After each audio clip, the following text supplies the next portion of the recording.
and really just from there, I mean, it was a roller coaster. I mean, growing up in the chaos. I mean, my parents stayed married way longer than they should have. I mean, that's just being honest. They went to counseling, and I mean, they tried, but it was just not good.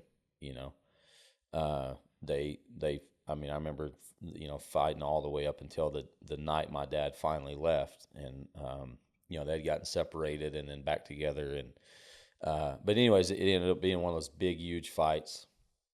Again, like it got physical, and my mom ended up calling the sheriff, and he showed up, and my dad left and moved back to here. Tamarillo left. We lived in a little small town called Vasai, Oklahoma. Little bitty small country town in Oklahoma. Super cool place. But anyways, he ended up leaving, and that was it. I mean, they went. They ended up getting a divorce, and my mom and sisters stayed in Oklahoma, and I moved. I moved to Amarillo with my dad, and that was crazy. My dad was addicted to methamphetamine for a long time. He was doing drugs. I was around it. I was around drugs growing up. My uncles did drugs, all died young. I remember I'd tie off my Uncle Benny while he would shoot up. I mean, he got so bad he would actually shoot up vodka, like he was that bad of an alcoholic and drug addict. I mean, he would literally shoot vodka straight up. I've never heard of that. Oh, I hadn't either, and I haven't heard of it since, but I watched him do it. You know what I mean? I didn't know that was a thing. I didn't. Well, it was for him, and I didn't know they had methamphetamines back then. Yeah, well, it's called ugly or ice back then, or I don't know what they call it nowadays, but back then they called it ugly, and it was like, yeah, I mean, they had it back then. It was way more expensive back in those days, though. Now, I mean, you can get it for $10, get high for $10, It's like mass production now, right? Like anything. I mean, you start mass producing it. But anyways, yeah, so I was around that growing up, a lot of drugs, a lot of alcoholism, things like that. And even with like my my mom's side was a little bit more into drugs and things than my dad's, but there's even some of that, my dad, definitely, and I've got an uncle and stuff, but yeah, I mean, it was pretty crazy, but I remember always having, after that, encounter when I was younger, I remember always having that desire to serve God, or to, even, even though I wasn't necessarily living exactly, how I know, looking back, God would have wanted me to. But I remember always having that desire. So I ended up, I would take myself to church. I'd end up taking myself, or asking my dad to drop me off. End up going to this church camp, in Roaring Springs, Texas. I don't know if Roaring Springs. And I went there, a lot of summers, and I just remember I'd always have a great time and a good experience with God. I felt like I just connected really well with the heart of God when I'd go to those and stuff. And then I had, a couple of really key people that kind of would, check in on me and things like that. A friend of mine that he's a little bit older than me, but his name was, and you may know David Lee Daniels, Steve Daniels' son.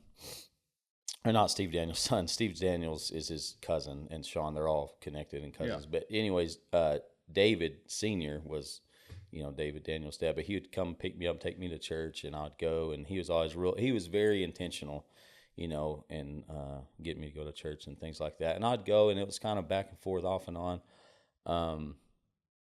But man, after I graduated, I had a girlfriend all through my senior year, and we ended up breaking up. And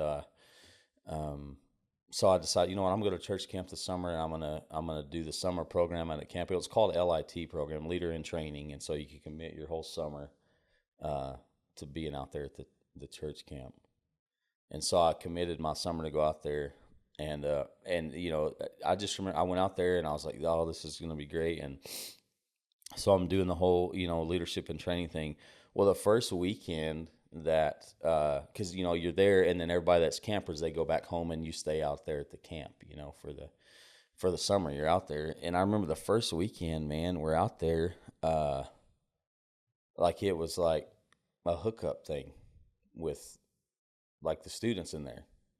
And I was like, you're kidding me, Yeah. you know? And so I left. I remember, I'm not going to stay out here. Like I'm trying to not be a turd, you know? I'm trying to not be, doing things. And so I remember packed my bag and in my car and I headed home. I was like, well, I'm not going to stay out here all summer. This is not going to be good, Like, Yeah. it was kind of, because I was serious about having a relationship with God and living my life right and stuff.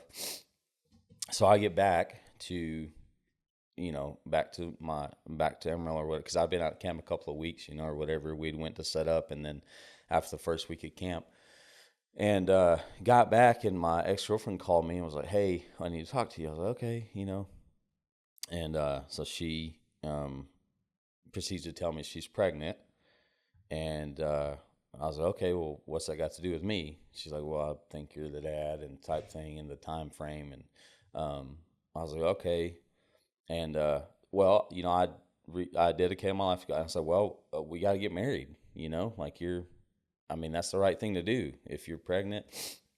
And, it's still a young mind. That's the way you think, So we get engaged, and